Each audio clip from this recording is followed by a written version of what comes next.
Okay, so I think it's a good time to start.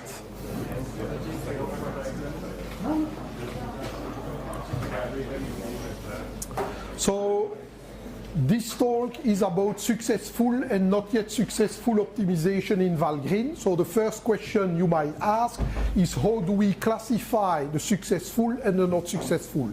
A colleague at my work has said the successful is what I'm writing and the not successful are the one that the others are writing.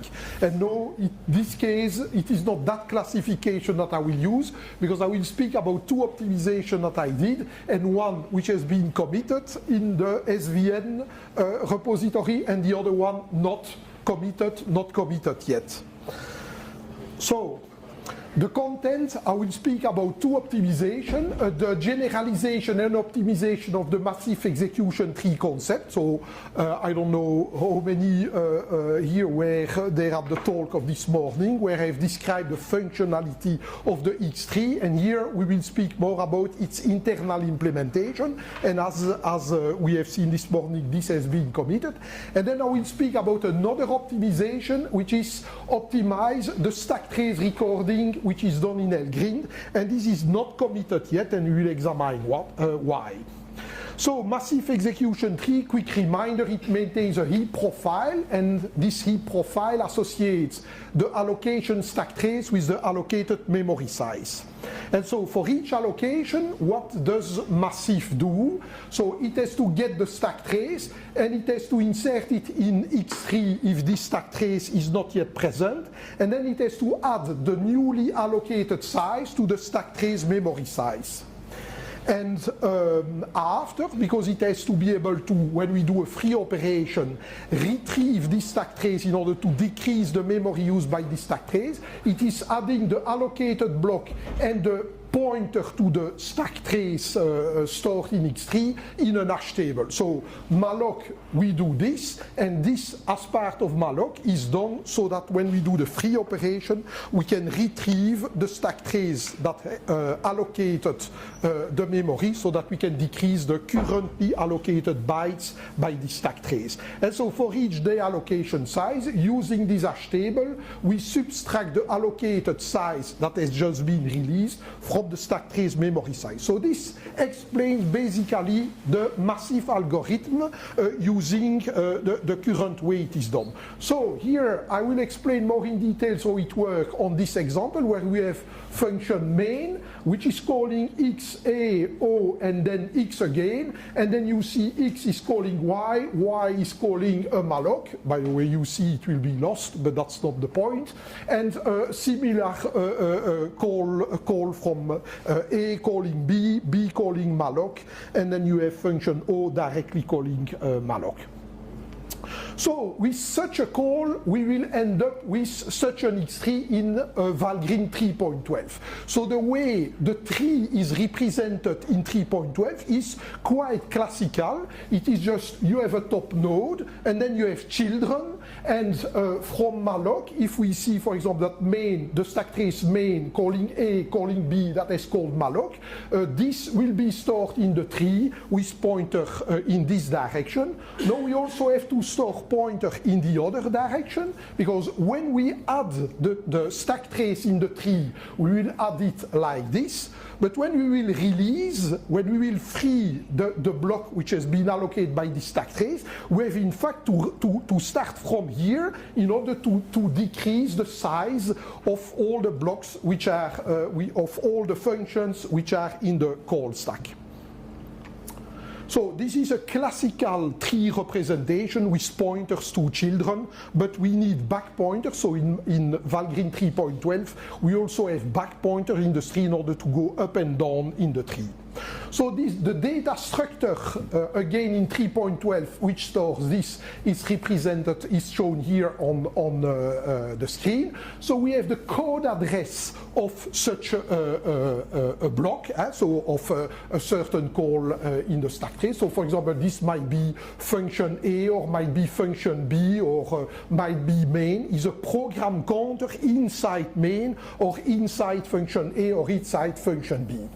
Then here we record for so this in 3.12 terminology, this is an execution point, so one of these small square rectangle that I present, and we store here the size of this block, and for the bottom execution point, so the lowest level in the tree, it is the size for this precise stack trace. And so after, if I go back to the previous thing, so here these are bottoms execution point, and we see here a non-bottom execution point. The size here will be the sum of the things which are pointing back at this execution point.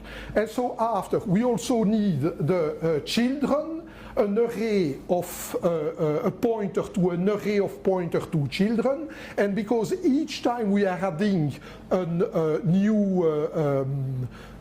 new stack trace, we might have to expand the number of children. Here we have an array which is bigger than needed, and so it's expanded from time to time. So this is the real number of children, and that's the max number of children we can add, because, for example, the size of this is doubled each time we reach something too small. So that's the data structure in 3.12. So massive snapshots, how are they implemented in 3.12 based on this thing? So the massive snapshots, they record the evolution of the allocated memory. You have the summary snapshot, total memory size, the detailed snapshot. In 3.12, a detailed snapshot is a trimmed down copy of the massive X3. So this data structure with pointers and so on, when massive 3.12 takes a snapshot, it is cutting bits and pieces of this tree. Effectively, what massive is doing is that the non-significant stack traces are aggregated. So if you use massive, you know that it will show you by default the stack traces which are significant with full details, but when a stack trace is allocated less than a certain percentage of the memory, it will regroup all that in what is called a non-significant stack trace. And when massive takes a snapshot, it will copy the X3 and then group together the things which are not significant in order to reduce the size of the snapshot. So the non-significant stack traces are aggregated in 3.12. And so we have, in fact, when we take a snapshot, we have a parallel data structure which is used to store the snapshot. So we had execution point, and here we have snapshot execution point, which basically has things that we recognize. We have the number of children and a pointer to an array of pointer to children. Here we don't need anymore this max number of children because this is a snapshot and it will not grow anymore, it will not change anymore, so we don't need to oversize this to avoid permanent reallocation like in the real original snapshot. And then we have here something which is for the non-significant part of the snapshot execution point, which records the things which are insignificant. So in 3.12, we are using a classical tree representation with bidirectional pointer, and then we have a kind of parallel structure which is derived from the full X3 snapshot. So the massive output MSprint you recognize here, and the production, you see the structure of this matches the data structure that we have seen. Like, for example, we have here 0.25% in one place which are below massive threshold. And basically this structure is just produced from the snapshot X3 data structure that I've explained the slide just before. So now this I have quickly described how it worked in 3.12, and now I will describe what were the objectives for the new implementation. So of course the first objective was to still support massive e-profiling. It would be a little bit sad that the new stuff would not support massive. So the other thing is I also wanted to have e-profiling reporting supported by other tools. So this is, I wanted to generalize the memory reporting. And a objective of allowing other tools to produce memory report was that if we don't use the new feature in memcheck, for example, or LGRIN, I want to have no impact, no CPU impact or ultra minimal impact on tools. So if we don't use the new X3 functionality with memcheck, memcheck is not impacted. So we want to have it also generalized. So we want to have this new functionality usable for more data than only the allocated memory, like what we have seen this morning. We can use it for the number of blocks, for the total freed blocks and so on. So it's more, when we look at memory reports, it records more, it can record more than just the allocated bytes, but also for totally other types of data, like for example the leak. We can use the same data structure to record, to represent leak information or system call information, like we have seen in the experimental syscall this morning. So an objective was to generalize the data structure so that it could record something else than a size. Massive execution point only records a size, and the new implementation here can record variable things. So that's an example of what can be stored. Also, I want to have more output format. So the massif 3.12 only produce the execution tree in massif output file, and one objective was to output the same kind of data, but in a K-cache green call, green format. Because as we have seen this morning, using K-cache green to visualize a big amount of information, like a lot of stack traces or various events, this is quite handy, quite ergonomic to use. So all this has led to implementing the X3 concept as a new module, tool X3.h, which is of course usable by Massif, but it is now also usable by other tools. So in 3.12, the execution point data structure that we saw was specialized for Massif and was part of Massif. And the new tool X3 is part of Valgrind core and can be used by other tools and for other objectives. Finally, I also want to reduce the memory usage for the data structure, because if we want to use it for more things in memcheck tools and green tools, or for example for syscalls and record more data, it's nice to be able to have less memory use by this data structure. And final objective is to use less memory, to use less CPU, and that's always nice objective when you can use both aspects. So how did we look at this? How did I try to achieve these objectives? So the first observation is that many tools, namely memcheck and green, they already record a stack trace for each allocation. And this stack trace is recorded as an exec context. An exec context, it is a stack trace, but this stack trace is stored in a hash table, and it has an EQ, exec context unique ID, which is an integer multiple of 4. So an exec context, once we create one, it is stored in a dictionary of exec context, this hash table, and never disappears. So it's a dictionary, while during run, we always add exec context to the exec context dictionary, we never remove it. So they are added to the hash table, never removed. And so the idea is that tool X3 will reuse the exec context to sort the X3 stack traces. This is what allows memcheck and LGRIN to use X3 without incurring additional costs during, let's say, normal operation, because the exec contexts are there, they are created in any case, and so can be used for other things. Some other observation about application behavior, which is helping to produce an optimized version.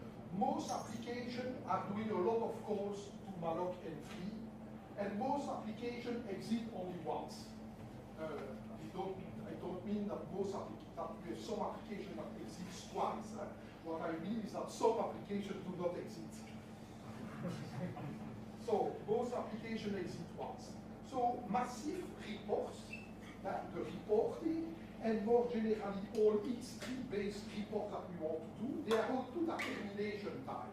And so what is nice if you want to reduce the CPU usage is to decrease the CPU that we spend when we do malloc free, and push this CPU as much as possible to the reporting side. At the time we do the report, so termination or when we output the report. So PubTool X3.h minimize the work for malloc-free, or more generally, minimize the work which is done when you are recording an event during the run.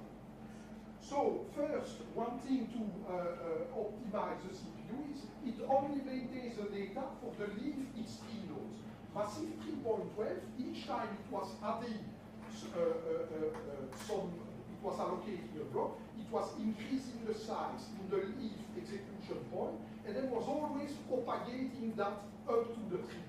And the new implementation doesn't do that, it only stores associated to the exec context the data which is being recorded. So for example, it increases the number of allocated bytes for each malloc. So the additions that we have to do in order to represent in order to do the massive reports of the K-card grid report, which is main has allocated 20 megabytes, because it has called F1 that has allocated 15 megabytes and F2 that has allocated 5 megabytes. The additions who say that main has allocated 20 megabytes, we don't do that when we do malloc-free, we do that when we produce reports. So how is the data structure looking like in 3.13 SDF? So the basic idea is we have an array of data. So the first difference compared to the execution point that we have seen with massive 3.12 is that the data is a simple, so where we store the data, it's a simple array which says here is a number of allocated bytes, here is a number of allocated bytes, here is a number of allocated bytes. And this is associated with exec context using two other arrays. So you remember an exec context as an EQ, unique identifier, which is an integer multiple of 4. So here we have here an array which is storing pointers to exec context. And how do we know when we have an exec context where it's stored? We have here another array which is used as a table to retrieve the offset in this array and in this array where the data is stored. So imagine, for example, that we have various exec contexts, and so we have maybe an exec context which has an EQ which is 8. So 8 is the unique identifier of an exec context. We divide this by 4, and then we obtain 2, and this 2 is we'll record the offset in this array and this array where we store the pointer to the exec context and the data. So this array divided by 4 EQ to XEQ. So XEQ is a new unique exec context identifier, which is in fact the offset in this X3 data structure. So the typical word for an allocation using this data structure is to get the stack trace and search its exec context in the hash table, and this is part of a standard module of Valgrind core. And so a small note is Mencheck and Elgrid. They already have the exec context, so it's not need to do a new stack trace, because in any case Mencheck and Elgrid are already recording a stack trace for each allocation and mindful and so forth. So for Mencheck and Elgrid, there is no additional unwind which is needed to do. Then we obtain the new XEQ, so the offset in this data structure, by indexing in this array the EQ of the exec context divided by 4. And then after, when we have retrieved the offset in these arrays, we can just add the data that has just been allocated to this part. Of course, these arrays, they start with a small size, and then they are expanded if needed. So if we have new exec contexts which have an EQ bigger than this, we will reallocate this array, and similarly, these arrays will also be allocated. So you can see, in fact, that this is a sparse array, because not all entries are used. Only the exec contexts which are really used by an X3, we have an entry here. This avoids that these arrays are sparse because these would contain a lot more data. This is bigger, so this is a simple integer, that's a pointer and two integers, and this is variable size data, which depends on the reason for which you are using the X3. If it is memory, you can have 5, 6 data like we have seen this morning, the number of bytes, blocks, and so on. And if it is syspoles, if we would enrich the syspole X3, it might be a lot more data depending on the X3. So it's relatively complex. So then, based on this, how do we implement snapshots? We implement snapshots, but it's very easy. In fact, the only thing we need to copy is to copy the data array. Because all the rest, the array of exec context and this array, they can be shared between snapshots. And so that's a big change compared to what Massif had. Massif had two data structures, one data structure for, let's say, the live execution tree, which was full and contained all the stack trace, and then it was copying the complete structure, truncating some bit and pieces in order to reduce the memory used by the snapshot to the relevant part. And that was needed to effectively not use too much memory. But here, because the only thing we have to save is the data, in fact, a detailed snapshot, we don't have to truncate the let's say, not significant part, we can just copy the data array. So this snapshot and the X3, the active X3, can be output in Massif and Colgreen or Colgreen format, as I explained. So the output Colgreen, Cake and Green format is very simple. We scan the exec context in the X3, we output each caller callee pair, we output the data image from the last pair, and it's finished. So to output the Colgreen format is really easy. Now to output the Massif, to be able to output a Massif format was slightly more complex.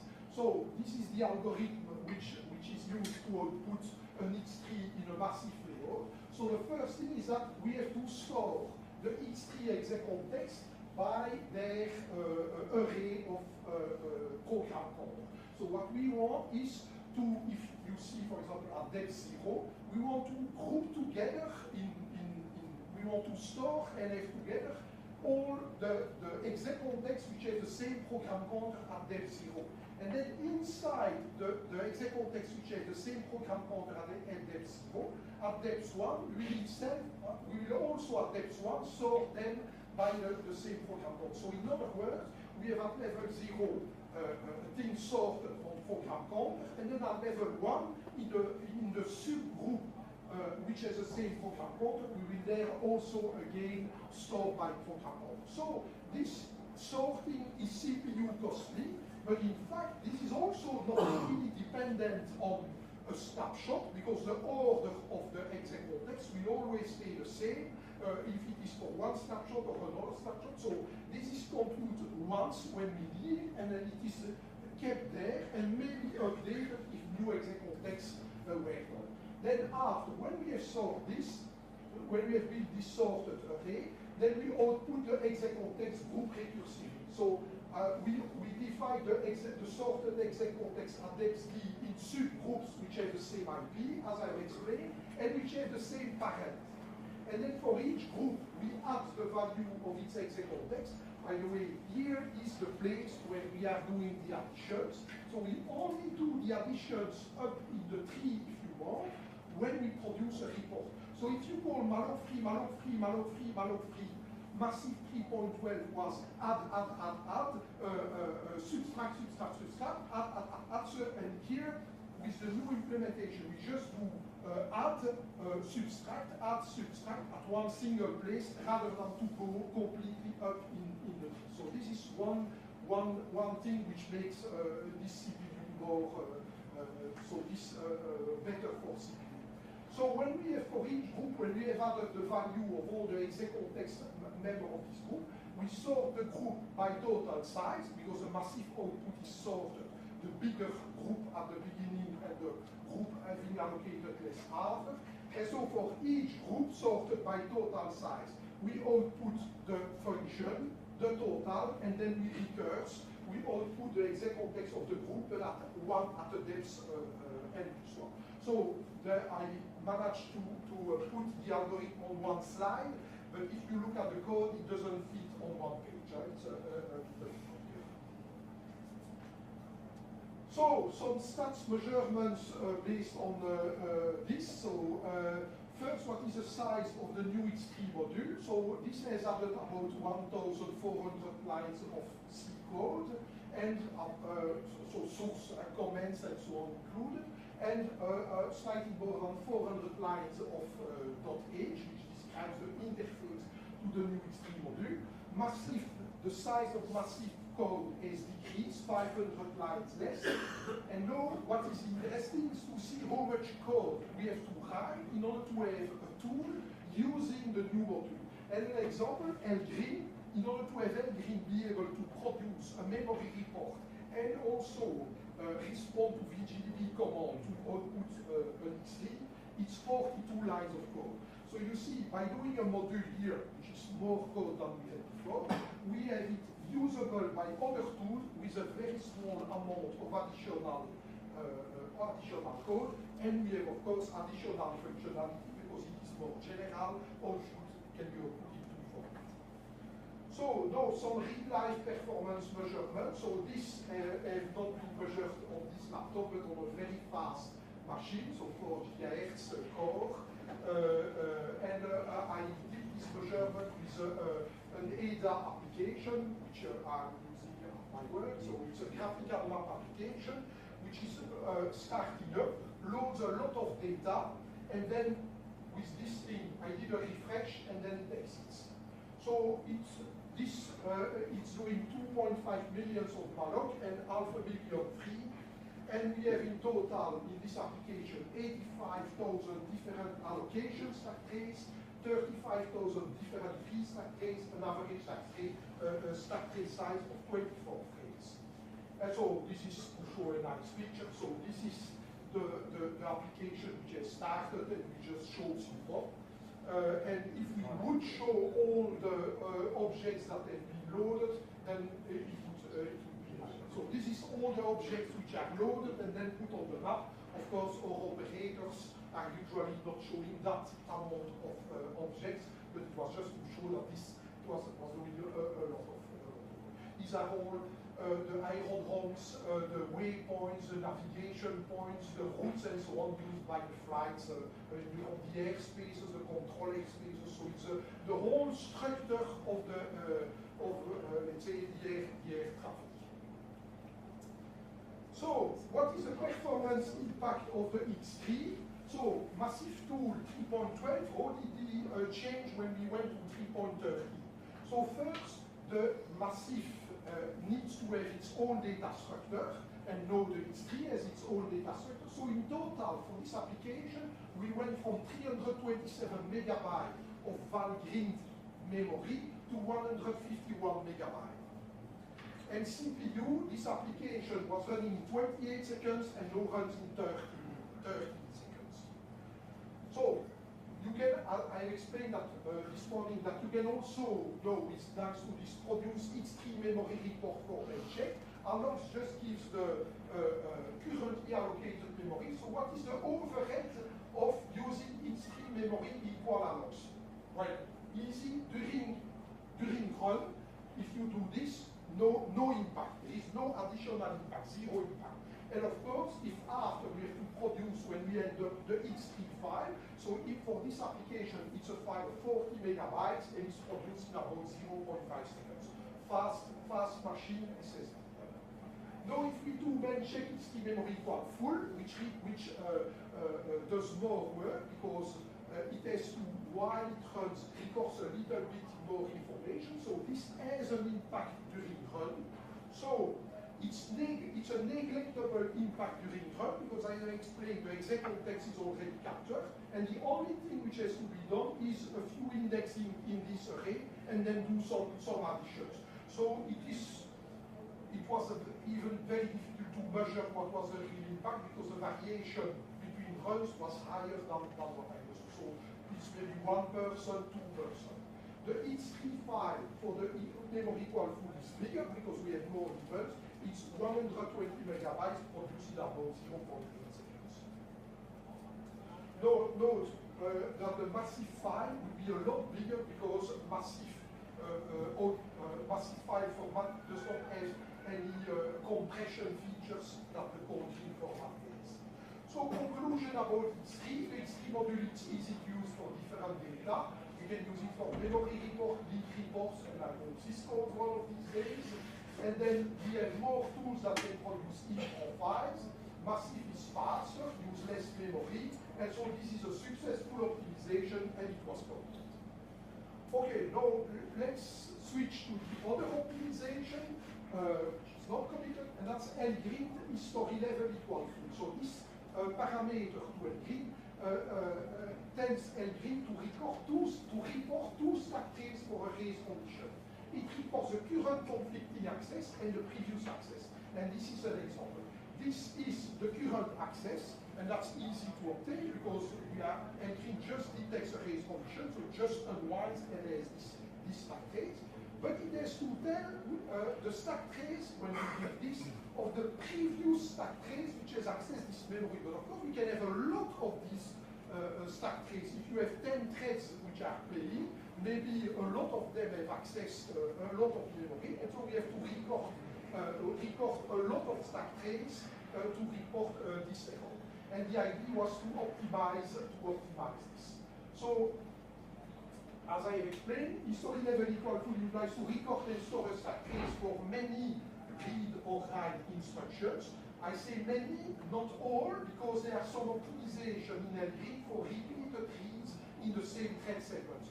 Basically, LGRID has to see the coordination between threads, and we can say between two coordination we call this a segment, and as long as you are inside the same segment, we might optimize the recording and not necessarily record all the stack trace for all access to memory. So the Valgrind stack trace unwinding is very optimized, but it's still costly. Julian has done some measurement, I think, 1 to 2 years ago, to evaluate the cost of the unwind on an x86 64-bit, and to unwind one level of a stack trace. So, for example, if you have main calling A, B, C, to see that, to detect that C was called by B, this is unwinding one frame, and this costs about 220 instructions. So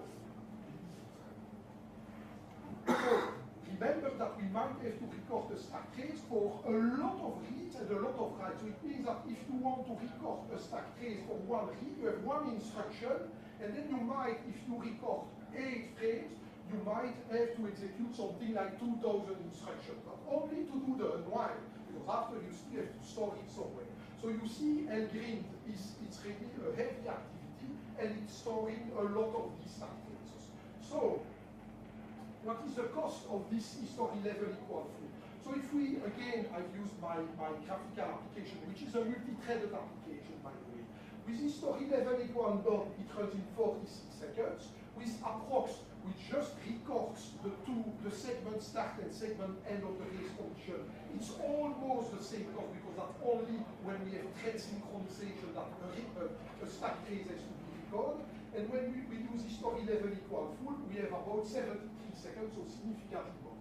With this application, we have about 120 million stack traces of 8 frames that have to be computed, and the measurement I did was 20 seconds of this additional time is used to compute the stack trace, the unwinding, and 7 seconds is needed by the overhead of storing them somewhere in a specialized data structure. So we see that a lot of the cost of the history equal full is the unwinding, and a part of the cost is the storage. So, recorded stack trace, let's take, for example, the program for which I have shown the race condition. We have here X++, and it's an unprotected modification relative to the parent thread. And so the question is, how many recorded stack trace for this child function? So we have one access. Do you have an idea how many stack traces are recorded by LGRID for this? I see that Julian is thinking. I don't know the answer, but I'm sure the answer is too many. Not really, but you might imagine there is one access, and so there will be one stack frame recorded. No, not really. Here is the code, and then I have explained where we have a stack trace which is recorded. So this function is called, and when we are calling this function, we have to write the return address to the stack, and this is a write operation, and if it is a write operation, we are recording a stack trace. Are you sure this is right? Yes, I think so. Okay, my understanding is different, but can I think this is correct. Then we push the RBP, so we write on the stack, and there is no recording for this one, because as I explained, you have some optimization, and then Green tries to see that we have done two writes at the same place in the same segment, so they have a bunch of optimization which I do not understand, and so this one, we have a write, but we have no record. So here, this is just moving registers, no memory access, no stack trace. Here we have a write on the stack, again, no recording optimized.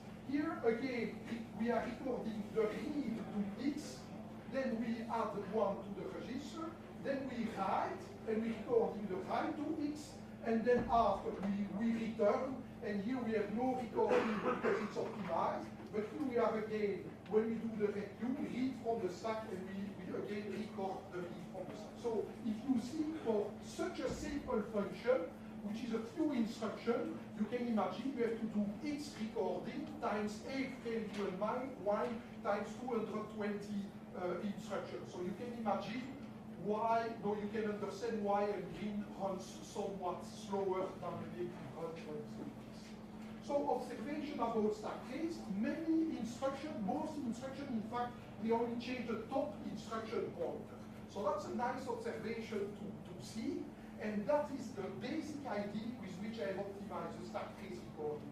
So the optimization idea is to cache the last computed stack trace, and so if the cache stack trace is valid, then the new stack trace is the cache stack trace, and we just replace the last instruction pointer of the stack trace by the current instruction pointer. Now, of course, that's easy, but we have to invalidate the cache stack trace sometime. So the cache stack trace is invalidated by any instruction that changes the control flow. For example, call, return, etc. So, where do we store the cache stack trace validity? The cache stack trace validity is stored in a shadow register, because then Green does not use them, I could use them, and I decide to use the stack pointer shadow register.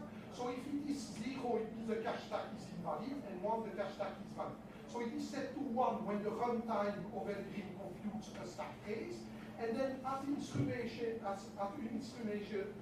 when we instrument the code, easier to tell it like that, then the instrumentation adds assignment of 0 to the shadow stack pointer for any intermediate representation exit kind, which is different of boring. Boring means just go to the next instruction. Anything else is a kind of jump, and a kind of jump means that we can't just replace the last instruction pointer, so we invalidate the cache stack. So that's a basic idea, very easy to understand. Has everybody understood? Yes, so it wasn't easy to understand, right? So what is the cache stack trace bit rate for my application? So we are computing about 20 billion fresh stack trace, and then we have used the cache stack trace with exactly the same IP, so it was a loop, in 19 million stack trace, and then we have 78 million stack trace where we have used the cache stack trace and replaced the last IP. The CPU time has decreased from 7.26 seconds to 58.8 seconds, so that's a really nice improvement. And so it's a nice improvement. It's an idea that looks simple, all regression tests are okay, and so why is this not committed? Because it's not right. I should have finished the talk, then I would not have to say why it's not committed. But I still have 15 minutes, so I will be obliged to say why it is not committed. Well, first question is, how is this patch tested? Well, it's tested with the regression test. And with the self-test that I have added, the self-test says for each stack trace, we compare a brand new, freshly computed stack trace with the stack trace that I compute with this updated cache stack trace. And if they are the same, I'm happy, and if they are not the same, then there is probably a bug in what I have done. And so the regression test and the self-test have revealed corner cases which have complexified the idea. So first, the unwind errors are not self-repairing anymore. What does that mean? So the unwind algorithm is not always perfect. For example, it can give wrong result in some case like function prolong. In 3.12, and still in 3.13, because I did not commit this, a wrong stack trace is only shown to the user for a race condition in the prologue. But with this idea of caching, with the optimization idea, such a wrong stack trace can be used for the full function. If the full function is just a bunch of instructions like that, the wrong stack trace computed in the prologue will be used for the rest of the function, and that's not good. And so, a consequence of this is that we need to have more correct unwinding at each instruction. By the way, when I tested dispatch, I discovered some bugs in the unwinding or some limitation, and I did one or two improvements in the unwinding algorithm. So thanks to dispatch, we have improved the unwind. Another thing which is very special for Valgrind is that we do unwind inside an instruction. That's really bizarre. What does that mean? So let's see intermediate representation before optimization. So we have here the push instruction, and we see how this is translated. So we take the base pointer we assign to T0, we compute a stack pointer minus 8 we assign to T1, we assign the new value to the stack pointer, and then we store T0 in RBP, and then we go to the next instruction. So this is before instrumentation. After instrumentation, each write might have additional calls to help us which have to do an unwind. So this thing we have to unwind, compute a fresh stack trace, maybe if it was not invalidated.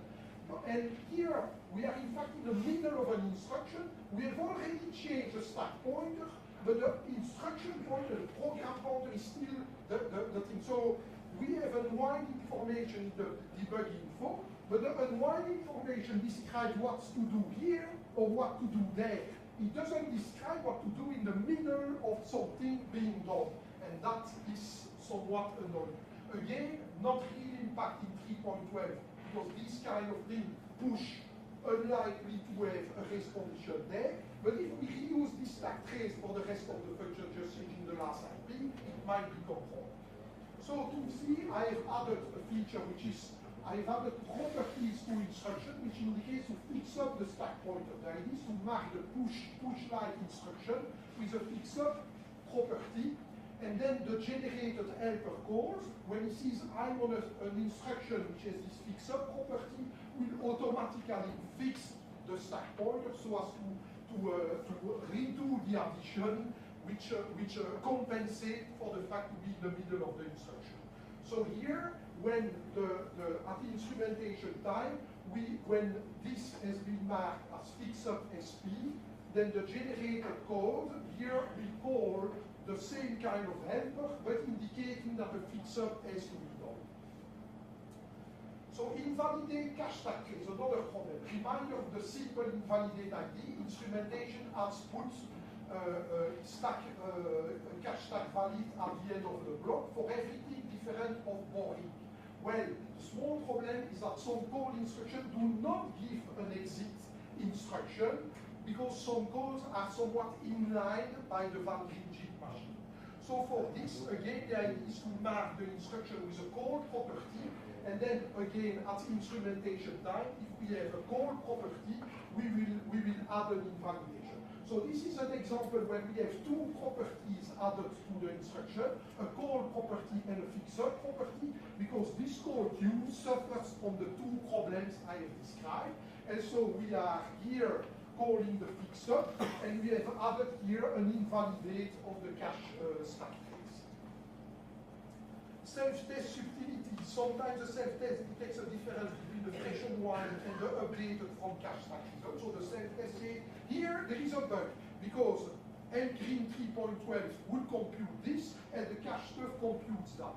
Well, sometimes the unwind is incorrect, because what I have discovered here at, for example, missing fix-up in the middle of instruction, Valgrind 3.12 also suffers from that. So compute the wrong stack trace, and for all the instruction when we have a fix-up, in fact the stack trace computed by Valgrind was wrong, but it was not a big problem because it was increased. So the cache stack logic in this case produces a correct result, and now in the self-test I've added some logic to detect the case where the new implementation is better than the previous implementation. So now I have run the regression test and self-test, and I think, to my knowledge, that on x86 and x86 64-bit, I think this is all okay, and the self-test detects that all is okay, except the known case where it is better than the previous implementation. But the state of other platform is completely unknown. So should I commit this Valgrind optimization? Not too sure, because we need to somewhat change a little bit of heads to have these properties, and it's untested on some other platform. So maybe I could commit with a command line option to disable this optimization. Need to see if before commit we should not validate on other platforms, and maybe we have to change a lot the approach, because maybe the property concept that I have added, maybe it could be useful to help Valgrind on difficult platforms. Again, I don't know everything in this area, but I understood that on PowerPC and ARM, Valgrind has some difficulties. And maybe using this kind of property might help Valgrind, and then we should do something more general. And so maybe we need a tool-independent module, tool efficiently track call stack changes.h, maybe another name, usable by Valgrind, Valgrind, and so on, rather than this rather specialized Valgrind optimization. So conclusion, nice optimization can often be derived from very simple observation, both for the massive stuff and for the Valgrind. Some optimization, however, are not that simple, like we've seen with Valgrind. So is it okay to add this complexity? Well, for massive was really clear, yes, because it was additional complexity, but usable by all tools, and so it's a benefit. But so if we have additional complexity in tool reusable module, it's relatively clear that it's good to commit. But we have, when we have various bits of logics which are in Valgrind and in Valgrind and so on, to do more or less the same, it is not that clear to me that this is nice to commit, at least not without discussing it a little bit more in depth. So Valgrind, as we have explained, has some complex logic to maintain a stack trace. Valgrind would have a different partial logic to maintain a stack trace, and that's very good. Voila. So this slide. Some questions? Would it be possible to expand the concept of having an unbound stack trace, but have, like, so if you return from a function, most of your stack trace that you had in the function is still valid, right? Yes. So why wouldn't you keep that around for future stack traces? Yes, it's an idea to look at. In fact, as far as I understand, that's, I think, what Valgrind tries to do. It tries to understand what's happening to the stack trace and maintain it on a permanent basis. But I don't know too much the problems that Valgrind has. Maybe Julian knows more about the difficulties, but on some platforms at least it's difficult. Maybe on the x86 platforms we could do this relatively easy. I'm not sure. But yes, it's one of the possible ideas. Another idea is because these 8 stack traces frames are often the same except the last one. Another idea I had was to, in fact, store only once the common thing and only have a pointer to the 8 stack trace, and an additional pictaning replace the last one, so it would decrease the memory. So yes, this type of approach might open the door to other optimization, but the question is, should we invest more in this approach, or should we invest on this nice new module here that we should maybe develop? But yes, what you suggest is clearly some possibilities. Any other question? You still have 5 minutes at least. Sorry, is there? Huh? Black bags for next session. Well, usually no, there is no plan, but it's about one per year, majorly. So I guess around September is the most probable that will happen.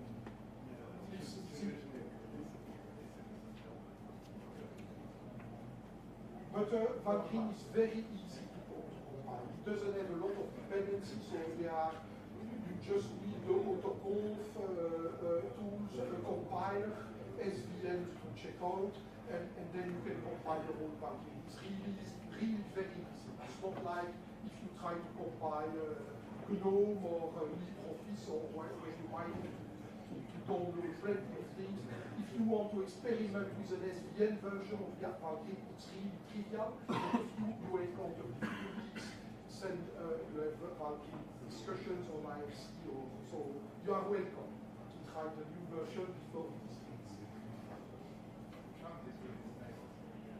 And usually it works. For example, at my work, and I'm working with plates, so if it crashes, it might be annoying. At my work, we routinely use the recent Valkyrie of SVN for really big applications. So yes, the SVN version is usually working properly.